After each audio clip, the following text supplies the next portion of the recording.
What is going on, Panther Lair? We are talking about the Pittsburgh Panthers road loss to the Clemson Tigers this past Saturday, 63-52. Now, rather than highlight some of the things that have not gone well for Pitt as a whole, and it's usually, the reasons and drivers behind why they lose a game, I thought, hey, this is an opportunity to kind of take some time and talk about a few things that I thought Kieran Mullen did well. He was only on the floor for 7 minutes because he picked up 4 fouls in that span, but he did go 2 for 2 from the floor. And I think it's just worth exploring some of the things that he is doing well, maybe some of the things that he could, help the Panthers with going forward. So we're going to take a look at those 2 field goals here, dive right in. This one about halfway into the first half. This is a pretty typical Pitt possession. There's a lot of, pitch aheads, handoffs, slot-to-slot passing that'll occur here above the circle. And then a lot of times a big will lift here to set a high ball screen after, a pass is executed up top. That's what we see here. One of the things I do think Mullen does well is he's pretty urgent.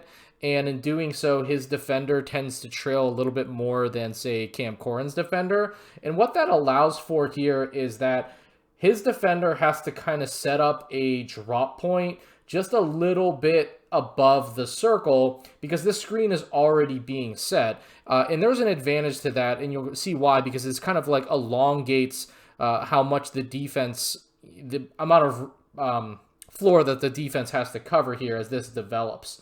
So because of that, now we have this really long developing path. I do want to point out here, complete miscommunication here. You see Barry Dunning Jr. and DeMarco Minor both pointing out where their guys could be. Their defenders are pretty focused on the action going on with the ball, so this doesn't turn into a complete cluster, but just not great communication there, not great floor positioning.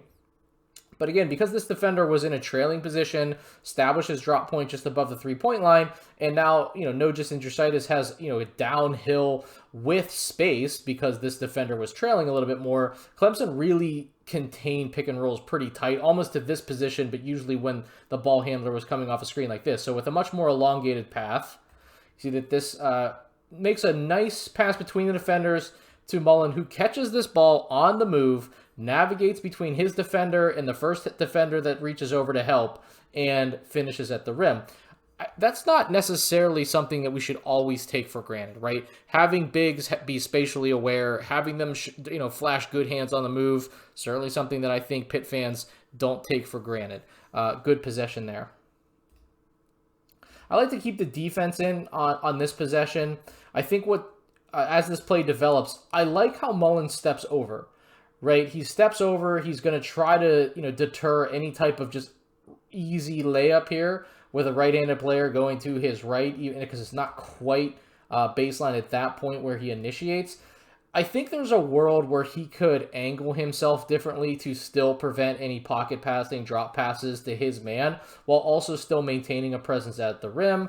As it is, the ball handler chooses to go all the way underneath the basket, which allows Dunning Jr. to affect the play a little bit, smokes this layup, and then they get off in transition. And again, I do like Mullen here in transition, that he is running, his hands are out. He didn't necessarily beat his man down the floor, but his man has to then pick up Dunning Jr., who is in transition because of just the way the matches went up. Really like Roman Cialeppa here. This just little stop here takes out this last defender and allows Mullen to catch this ball, and at this point pretty much unabated with a left-handed finish. So good job there by Cialeppa. But really what I think we've seen from Mullen is 2 things, in my opinion, is that he's a pretty adept screen setter. He feels a lot and demonstrates a lot of comfort in those situations, and he's urgent in setting them and also angles in such a way that they're useful. And then second, I think he's flashed some pretty good hands. Obviously, he has to get better on the defensive end to not foul so often. And, we're not talking about somebody who I'm projecting is going to be, like a 14-8 guy at some point. But he can do some things. And I think, as long as he could stay on the court, there's going to be opportunities for him to showcase both those things that I mentioned.